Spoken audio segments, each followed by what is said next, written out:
Hi, my name is Jay Sugarman, and I want to welcome you to Museum Open House. This ongoing series features and highlights many of the outstanding museums and other cultural institutions. The main purpose of most programs is to inform viewers about current and upcoming exhibits, various programs, resources, and other opportunities that are available for the general public. Today via Zoom, we're fortunate to have as our guests Alison Drasner, Kyle Pontes, John Savoia, Al Spruill, and Angela Rowlings, all of whom are associated with the outstanding exhibition entitled Boston in Focus, Capturing a Changing Urban Canvas, which is on display at the Artists for Humanity Gallery until April 12th.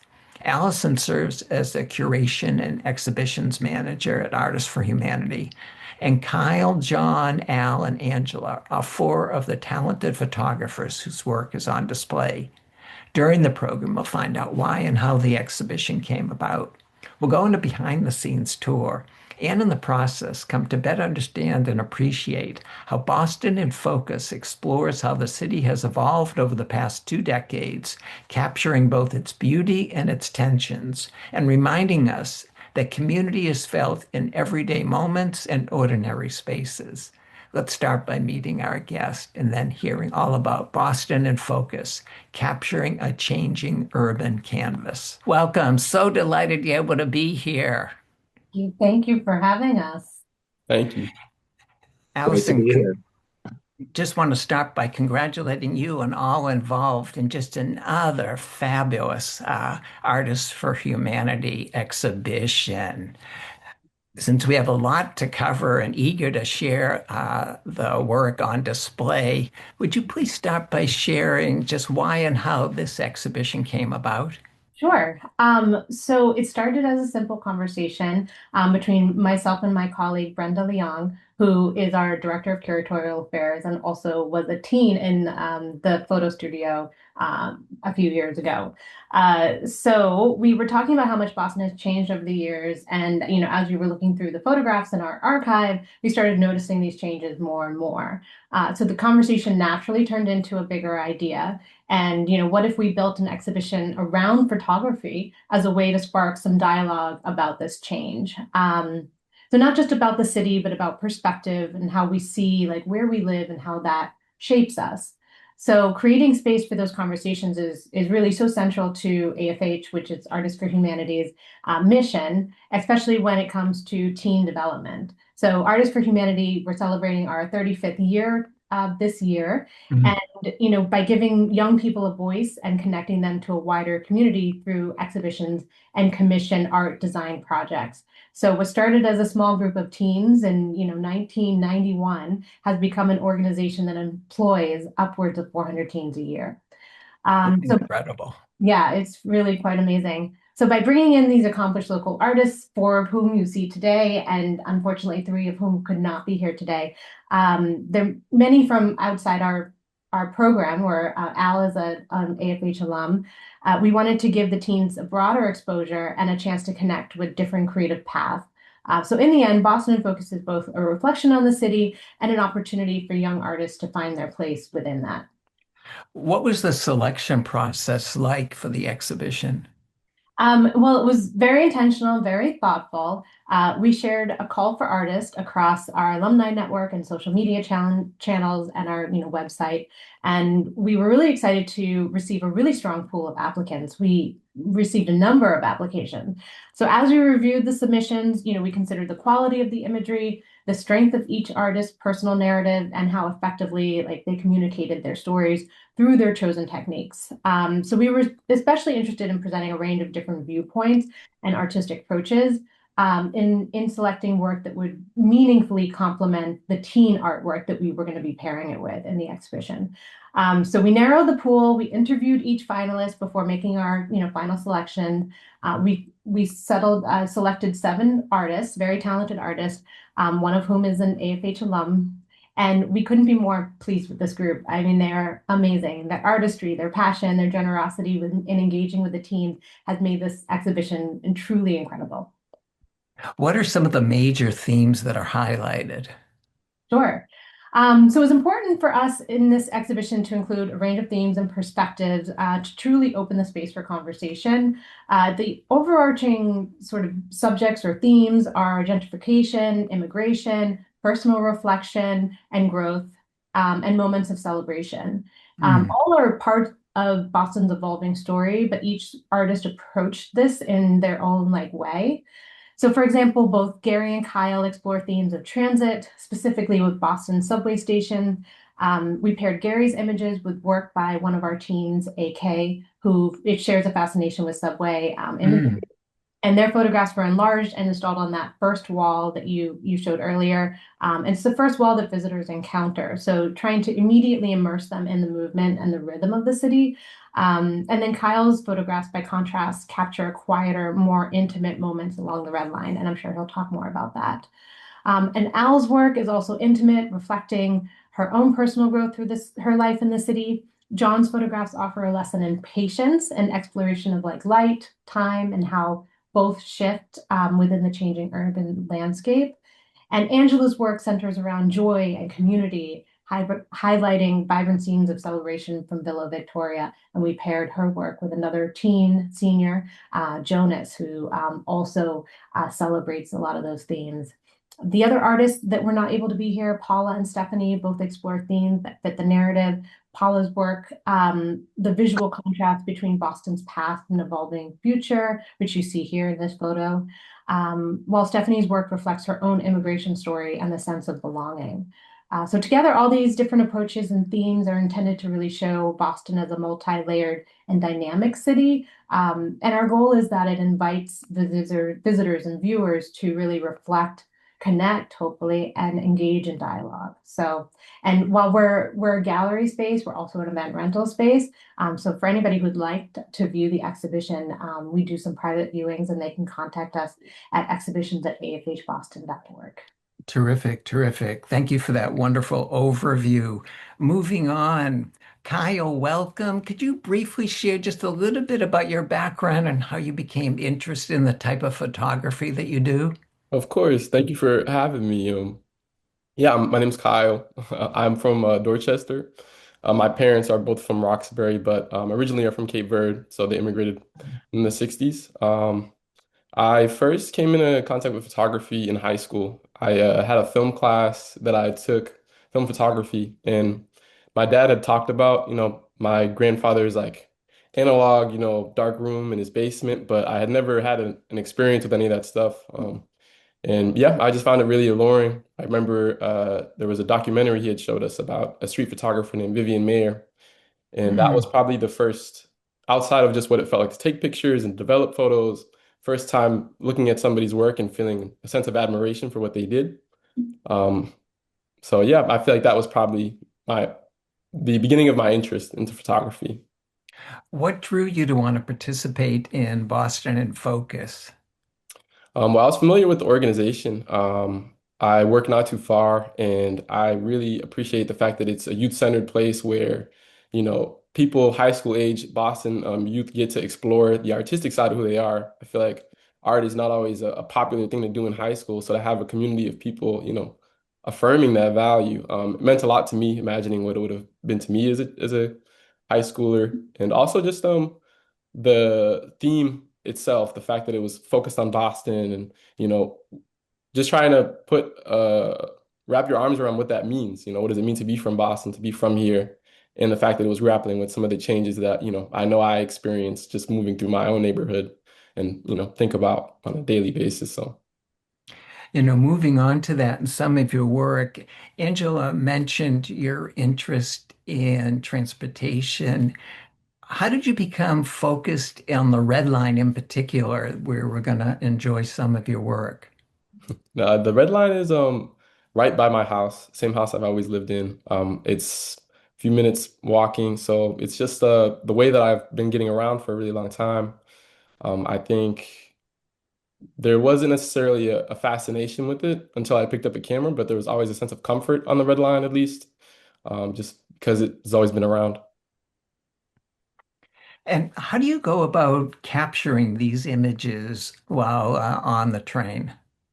I try to be as discreet as possible. I think there's a quote about the best photographers, like you don't know that they were there, or the best photos are the ones you didn't know were taken.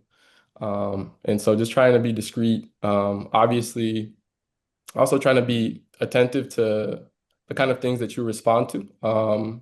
It's very easy to go out with the camera and say, I want to take photos today, but being respectful of the fact that there has to be an intention behind what you choose to capture. You're not just kind of taking pictures to take pictures, but because something means something to you.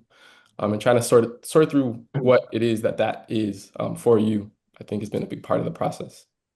Could you share a little bit more? You mentioned the intimacy, which for me doesn't come to mind at first with writing on the red line. How do you interpret that? Well, I think it's just an inherently intimate place when you really think about the kind of proximity you share with all these people, especially if you're somebody who takes the train every day and you see people run through their morning commute several times throughout the week. You get a sense of what they're like, maybe the way they dress, what their schedule's like, what are they like people who shepherd their family across town every day? Mm, What are they, how do they relate to the people in their lives? I think just the experience of getting on the train after a day of work and knowing that you're tired and seeing all these other people, that feel the same as you and they wear it on their bodies. I think in that way it feels like a very communal space. mhm. And finally, in reflecting back from middle school to today, what have been some of your observations of Boston's development? I think the one thing that I've always noticed is the way demographics can change when you are on the red line moving from Ashmont to Alewife. And I think that people on the red line look a little different than they did when I was a child, obviously when I Mm, was in middle school. Um, I think sometimes it's hard to gauge exactly what the change is. Sometimes it's just a feeling. But yeah, I do think I'm able to at least recognize or pay more attention to the people that are taking the red line with me than when you're in middle school and you're kind of more focused on yourself or whatever your anxieties are at the moment. So I think a large part of the change has been self-contained too. terrific. Well, thank you for sharing your reflections. Really enjoyed your work. Thank you so much. John, welcome. Would you also start by sharing just briefly a little of your background and how you became interested in the interesting photography that you do now? Yeah, hi Jay. Thanks for having me. I had been aware of solography for a few years. It's a relatively young medium. I think it's only about 25 years old. Mm, But I didn't pick it up until the early days of COVID lockdown. It's a very simple, building your own pinhole cameras with just, some photo paper lying around. If you've got the materials, it's very easy. But the patience is the hard part, having to wait weeks or months for a photo. And in those early days of lockdown, it sort of felt like we had nothing but time on our hands and a lot of unknown. And so it was something that I could sort of put my energy into and just sit back and wait and sort of helped that time pass. I became addicted and never stopped. what do we achieve or what do you achieve as the photographer through this method than more conventional approach to photography? Yeah, I think a lot of people sort of associate photography with um, moment, like the momentary capture, and also with specificity, with there's a certain inherent truth to a photograph, that you see what you see, and that's what was there. And I love the idea of compressing these long expanses of time down into single images where so much happened in front of that lens and so much happened, in the passage of time. And it's all been there. It's all captured in the photo, but we can't see it. And that vagueness is really something that I find interesting because it allows you to both appreciate what is present in the frame, but also project a lot of just wonder and Mm. questions that are unanswered, um, that I think is just really beautiful. We're fortunate to have a couple images that are on display.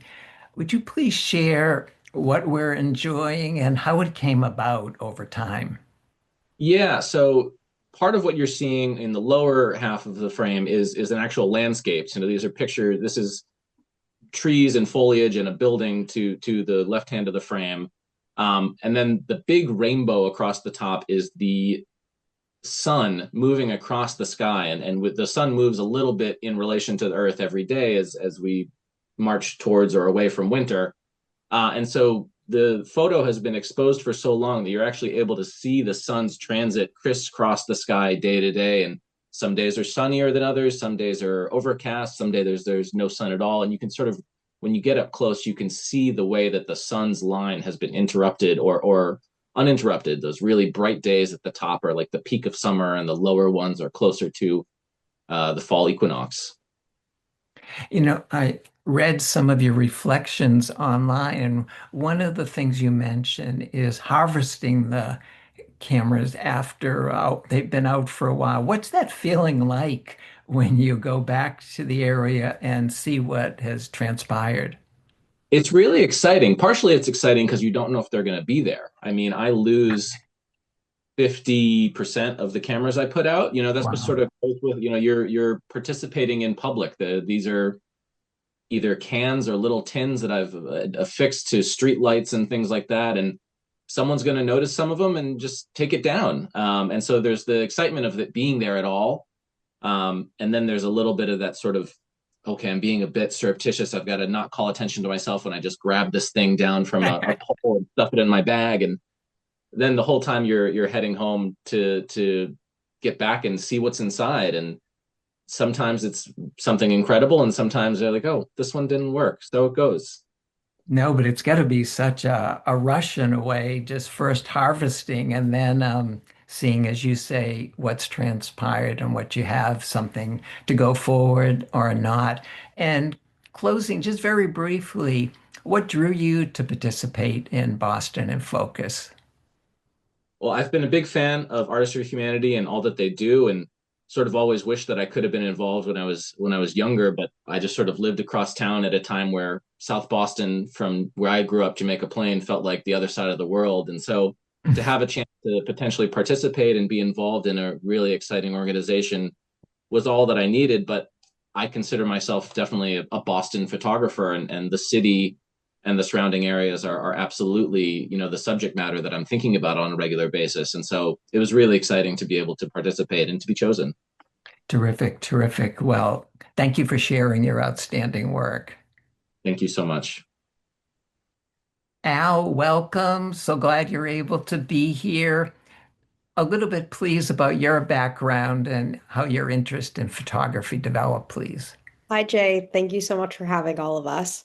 My first job ever was at AFH, and I was in the photo studio. And for me, like John growing up in Roxbury, my dad dropped me off at my first day and was like, "You will not believe where I am," to all of his friends that he had gone all the way over to Southie to take me to my new job. And I just fell in love with photography there. That was my first darkroom ever. I Mhm. ended up working at AFH for 3 years during high school, really honed in on a lot of my public speaking skills there, a lot of my artistic abilities as well. It really showed me what mixed media art could do. During my time at AFH, I would use like vinyl records in my paintings. So I was always playing with mixed media. Now I'm an attorney and a real estate broker, but my real passion is copyright and trademark law. So I teach that over at Emerson College. Well, what we're enjoying right now, one of your pieces on display definitely highlights mixed media and shows that just the range of photographs and displays that this exhibition has. Can you share a little bit of what we're seeing here and how it came to be that you chose this for the exhibition? Yes. So I was really compelled by our subtitle of Changing Urban Canvas. And I consider myself also to be an alternative process photographer. But hearing John talk about his alt process, I'm like, I'm literally skimming the tip of the iceberg. But I love cyanotypes. I fell in love with cyanotypes during Mm. residency at the Collage Institute down in New Orleans. So I knew that I wanted to be able to combine my time working on the canvas at Artists for Humanity with myself as a photographer and really blend those two things together. So I had to make two huge digital negatives and put them on this primed canvas with the cyanotype and expose it on the back of my truck for about an hour in the winter sun. And it was really awesome to have the support of like my entire photo community to help me make this. In addition, a lot of the tickets and photographs are ones that I took during high school. So they Mm. were things that were actually in my teenage bedroom growing up in Roxbury, which even though my family, we've left the city and we live in Western Mass now, like coming back to that place, I love connecting with that young artist. In reading some of your reflections, you talk about fragility and resilience. How do those coexist? I think that fragility and resilience coexist honestly just in the streets beneath us. If you look at so many of the cobblestones, when you're walking through the Boston city streets, you can notice the things that are written on them that have either been written on them for 40 years or 300 years. So it continues to influence how we as Bostonians move through the city. And I think that I translated that literally in this work by making a cyanotype. They're very fragile pieces of work, but if you take that care of them, then they can be a resilient, long-lasting piece of art. When viewers encounter your work, what do you hope perhaps they recall of their coming of age spaces? I hope that they think about that little box of theirs that has all the little trinkets in it and finding that and playing with it and keeping it, not hidden, but something that you can continue to reflect on and then continue to share with others. Wonderful, wonderful. And just a few words about this image in front of us. Yes, so that is a photo that I took for my senior thesis when I was getting my undergraduate degree at Emerson College. We had access to such amazing equipment, and I really went full throttle into the double exposure in camera side of things. So I tried to make as many double exposures on film with these amazing Mamias while I had them. And this is one of my favorite images from that this was taken over in Brighton, which is a neighborhood that I'm not super familiar with. Growing up in Roxbury, like having to take the 66 to the 57 was not super realistic to me. But I made sure that no matter where I went, I brought my camera that year. Terrific, terrific. Well, thank you for sharing work on display as well as your longtime involvement with Artists for Humanity. For sure. Want to move on? Angela, welcome. Hey Jay, thank Would you you? so much for having us today. Oh, our pleasure. Would you please start by sharing a little bit about your background and interest in photography? So I grew up in Hyde Park, and one of the things I did as a kid was take my camera around while I was delivering newspapers. And then in high school, I participated in United Youth of Boston, which was a citywide newspaper for teens. I was an editor, writer, photographer. We did layout, we did all of this stuff, and I really got into the combination of journalism, telling stories around the community, and I found that I really took to photography as much as I enjoy writing, but photography just has something that calls me even more.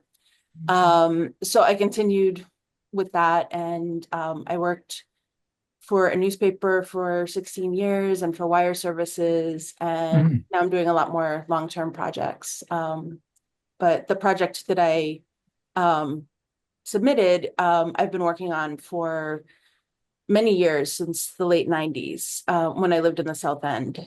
Um, No, it coincides, goes so well with the overall theme of Boston and focus over time, and your relationship to the area, Villa Victoria. Can you share a little bit about this area for those maybe not as familiar? So it's a neighborhood in the South End that was started in the late 60s, early 70s due to gentrification. And the residents there really fought to keep Parcel 19, and they changed the name to Via Victoria, and have a lot of programming there for teens, for senior citizens, for children. There's about to be a new art center that's opening early this year.